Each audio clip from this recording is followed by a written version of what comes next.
ठीक है। Transistor as amplifier, ठीक है।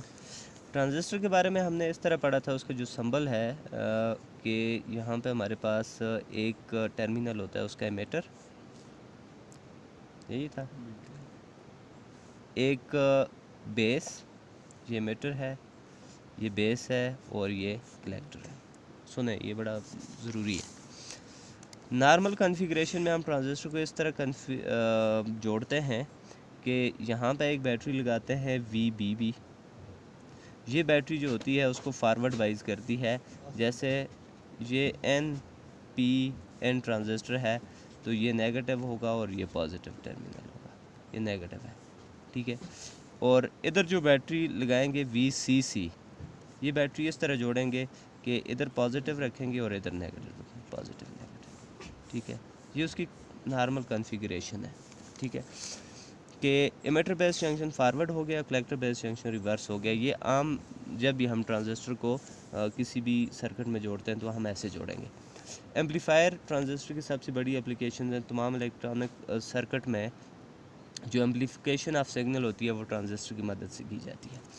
जब हम ट्रांजिस्टर को एज एम्पलीफायर यूज़ करेंगे तो इसकी जो कॉन्फ़िगरेशन यूज़ करते हैं, ये वाली कॉन्फ़िगरेशन जो मैंने अभी ड्रा की हुई है, इसे बोलते हैं कॉमन बेस कॉन्फ़िगरेशन, यानी कि बेस कॉमन है। बेस कलेक्टर एमिटर के साथ भी है, कलेक्टर के साथ भी, कॉमन बेस कॉन्फ़िगरेशन। लेकिन एम्पलीफायर में जो कॉन्फ़िगरेशन यूज़ करते हैं उसे कॉमन एमिटर कॉन्फ़िगरेशन कहते हैं। कॉमन एमिटर कॉन्फ़िगरेशन में ये होता है कि आप जो ट्रांजिस्टर उसको यूँ जोड़ते हैं, ये आपके पास बेस आ जाता है, ठीक है। ये यहाँ से इधर ये वाला एमिटर है। एमिटर की पहचान ये है कि वहाँ पे एरो लगा जाता है। ये एमिटर है, ये आपके पास आ जाएगा, यूँ समझ लें ये कलेक्टर आ जाएगा, और ये दरम्यान में बेस है। अब है ये प्रोसेस, ये है कि यहाँ से आप बेस को क्या करते हैं, यहाँ पे एक रजिस्टर लगा दें और उसके पास बैटरी है और इसको आप इमेटर के साथ जोड़ रहे हैं, ठीक है। यहाँ पे इमेटर बेस, यानी कि इमेटर को आप बेस के साथ भी जोड़ रहे हैं और कलेक्टर को आप इमेटर के साथ भी जोड़, यानी कि इमेटर को बेस के साथ भी, इमेटर को कलेक्टर के साथ भी। सो इमेटर क्या हो गया, कॉमन हो गया। तो इस कॉन्फ़िगरेशन को कहेंगे इमेटर, कॉमन इमेटर कॉन्फ़िगरेशन। ये कॉमन बेस है, ये कॉमन इमेटर है। अब यहाँ पे देखें, बाइजिंग रिक्वायरमेंट ये थी कि इमेटर बेस जंक्शन हमेशा फारवर्ड होना चाहिए। सो इमेटर बेस जंक्शन को फारवर्ड करने के लिए देखें, ये NPN ट्रांजिस्टर है, ये N टाइप है, ये भी N टाइप है और ये P टाइप है। इमेटर बेस को फारवर्ड करने के लिए P को बैटरी के पॉजिटिव से जोड़ेंगे और इस N को बैटरी के नेगेटिव से जोड़ेंगे, यानी कि बैटरी को यूँ लगाएंगे और ये बैटरी होगी VBB, ठीक है, जो इमेटर बेस जंक्शन को फॉरवर्ड कर रही है। इधर जो बैटरी लगाएंगे, ये बैटरी हम लगाएंगे रिवर्स यानी कलेक्टर बेस जंक्शन को हमने रिवर्स करना है। तो यहाँ पे जो बैटरी है, N को बैटरी के पॉजिटिव से लगाएंगे, ठीक है, और बैटरी का नेगेटिव इधर रखेंगे। ये बैटरी जो होगी ये VCC बैटरी होगी। ये कॉमन कॉन्फ़िगरेशन है इसकी, यानी कॉमन इमेटर कॉन्फ़िगरेशन यूँ होगी। यहाँ पे हमारे पास ये जो टर्मिनल है बेस और इमेटर, इसके दरमियान जो पोटेंशियल ड्रॉप है VBE, इससे इनपुट भी कहा जाता है, V इनपुट, ठीक है, ये इनपुट है। इन दो पॉइंट के दरमियान जो पोटेंशियल ड्रॉप है, पोटेंशियल डिफरेंस है, इसको इनपुट कहते हैं। ये आ गया हमारे पास कलेक्टर और इमेटर, इनके दरमियान जो पोटेंशियल का गैप है VC का मतलब आ गया कलेक्टर और E के आ गया VCE इमेटर। ये जो होता है इसको V0 भी कहते हैं, आउटपुट पोटेंशियल डिफरेंस, यानी कि इनपुट हम यहाँ पे देंगे, इन दो टर्मिनल, ये दो टर्मिनल बन गए, इनके दरमियान हम इनपुट देंगे ऐसे, और यहाँ पे हमें आउटपुट मिलेगी, ठीक। ये कॉमन इसकी जो फिगर बनती है वो इस तरह बनती है। अब अगली बात ये देखें ये बेस है, बेस करंट हमने देखना है कि बेस करंट क्या होगा, ठीक।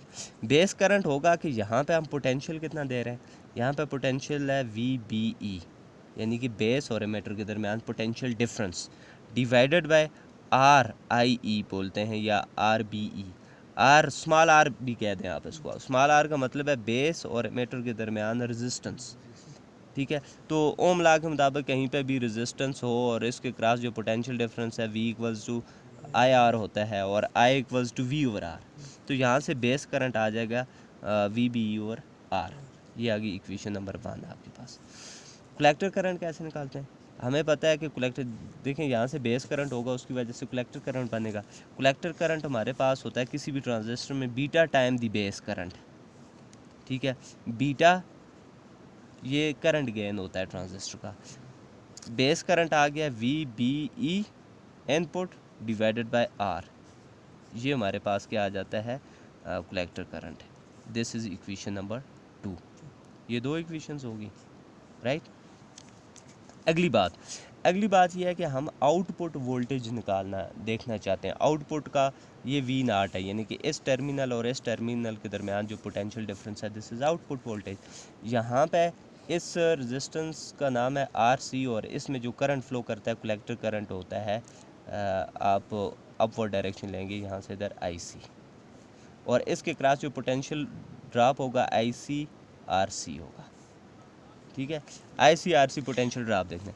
अब V0 निकालने के लिए ये जो आखिरी लूप है ना, ये वाला, ठीक है, आप इसको कह दें A, बल्कि ऐसे PQRS, ये जो लूप है पूरा, इसके ऊपर KVL लगाते हैं, कर्चफ वोल्टेज लॉ लगाते हैं। कर्चफ वोल्टेज लॉ के सिंपल सा फार्मूला है। सिंपल फार्मूला ये है कि यहाँ से ये बैटरी पोटेंशियल प्रोवाइड करती है, इसको रखेंगे VCC को पॉजिटिव। यहाँ पे पोटेंशियल ड्रॉप पॉजिटिव होगा क्योंकि यहाँ पे इलेक्ट्रॉन्स को पोटेंशियल मिलता है। रेजिस्टेंस के क्रॉस जब जाएंगे तो पोटेंशियल ड्रॉप नेगेटिव लेंगे ICRC, क्योंकि यहाँ पे पोटेंशियल ज़ाया होता है। जहाँ पे पोटेंशियल ज़ाया हुआ वहाँ पे नेगेटिव लेते हैं, जहाँ से वो गेन करते हैं वहाँ पे पॉजिटिव। फिर इलेक्ट्रॉन यहाँ से इधर आएंगे, इसके क्रॉस भी ये पोटेंशियल ड्रॉप है सिंपल, तो यहाँ पे भी पोटेंशियल ज़ाया होगा, इसको VCE कह देते हैं। दिस इज इक्वल टू 0, यानी potential drop. applying KVL on PQRS loop, ये जो लूप बनता है ना, इसके ऊपर लगा है। अब यहाँ से सिंपल VCC आप निकालें तो किसके बराबर आ जाता है, बल्कि ऐसे कहते हैं VCC नहीं निकाला, VCC माइनस ICRC माइनस ये VC जो है ये आउटपुट है, इज इक्वल्स टू 0। हमने आउटपुट निकालना है, आउटपुट को उधर ले जाएं तो एम्प्लाइज दैट आउटपुट वोल्टेज, ये आउटपुट है इन दो टर्मिनल के दरमियान, output is equals to VCC minus ICRC, इसके बराबर हो जाता है। दिस इज इक्वेशन नंबर 3, ठीक। ये हमारे पास बेसिक इसकी इक्वेशंस आ जाती हैं। अब यहाँ से अगला स्टेप लेके चलेंगे। ये पहला स्टेप हो गया कि हमने सिंपल कॉमन एमीटर में इसको लगाया, बेस करंट इसका ये होगा, कलेक्टर करंट इसका ये होगा, उसके बाद हम आखिरी लूप पे KVL लगा के वहाँ से आउटपुट वोल्टेज उसकी ये निकाले। आउटपुट वोल्टेज के लिए फार्मूला, आउटपुट का फार्मूला अगर हम क्या करें, देखें यहाँ पे मैंने कहा था कि ये दो टर्मिनल VB, यहाँ पे पोटेंशियल ये B टर्मिनल कहते हैं, ये E टर्मिनल है, इनके दरमियान इनपुट हमने देना है। एक टर्मिनल जोड़े इधर, एक इधर, यहाँ पे ये हम इनपुट सिग्नल दे रहे हैं। जब हम इनपुट अप्लाई करेंगे, इनपुट सिग्नल अप्लाई करेंगे यहाँ पे, तो इनपुट वोल्टेज बढ़ जाएगी। यहाँ पे इनपुट सिग्नल देने से क्या होगा, when input signal is applied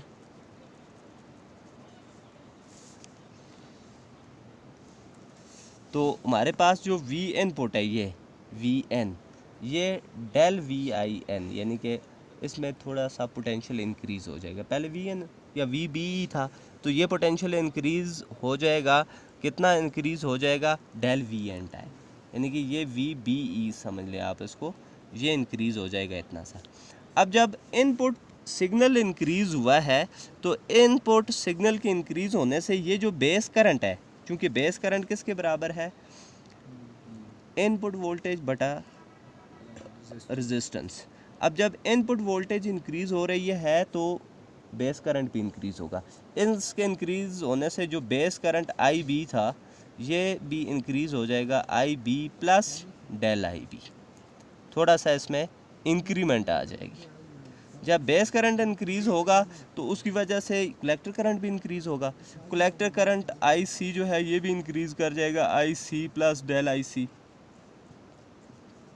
और इसके इंक्रीज़ होने से ये जो आउटपुट हमें मिल रही थी ना वी नाट भी इंक्रीज़ हो जाएगी, V naught plus del V naught. अब हमने ये देखना है कि वी नाट कितना है, यानी कि इनपुट को हमने डेल वी एन किया, ये इंक्रीमेंट दी है, तो आउटपुट कितनी बड़ी है ये देखना है हमने, गेन कितना हुआ हमें।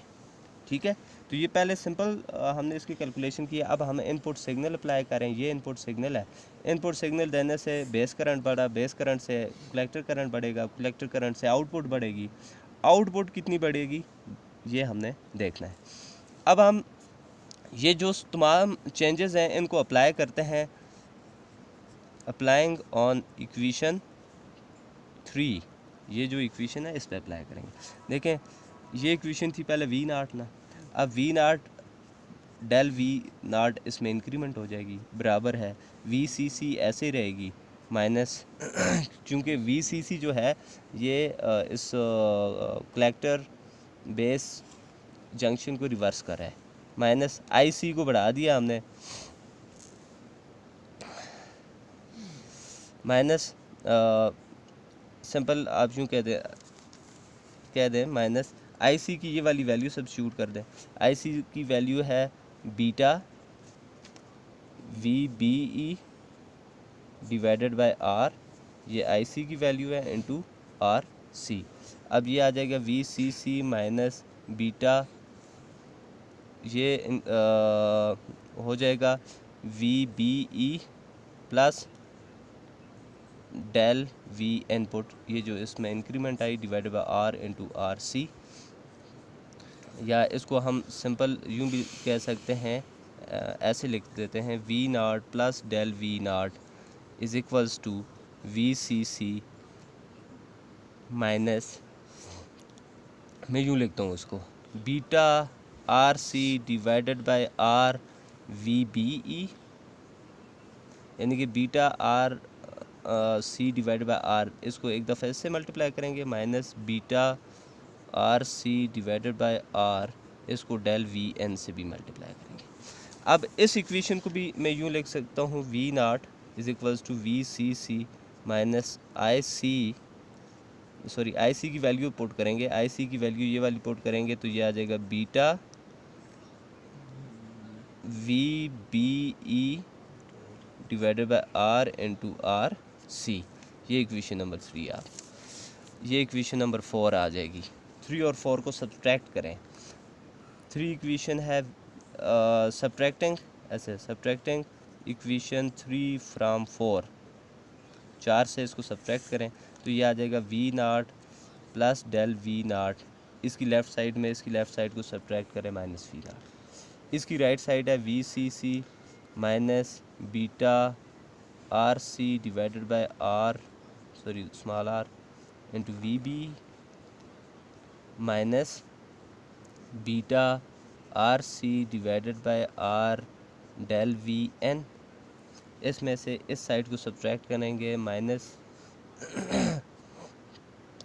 माइनस वी सी सी और plus beta R C divided by R into V B E, ये सब्ट्रैक्शन से ये टर्म इससे कैंसिल हो जाएगी, ये टर्म इससे कैंसिल हो जाएगी, ये टर्म इससे कैंसिल, तो डेल वी नाट बराबर है, बच जाएगा हमारे पास minus beta R C divided by R into del V N, ये आउटपुट है, ये इनपुट है। अब ये output voltage divided by input voltage बराबर है minus beta R C divided by R, ratio of output voltage to the input voltage is called gain, gain of amplifier, A से लिखा जाता है, ओ एल भी कहते हैं, ओपन लूप गेन, और gain of amplifier is equals to minus beta time R C divided by R. अब R C large resistance होती है ये वाली, आर इन दो टर्मिनल के दरमियान स्मॉल रेजिस्टेंस होती है।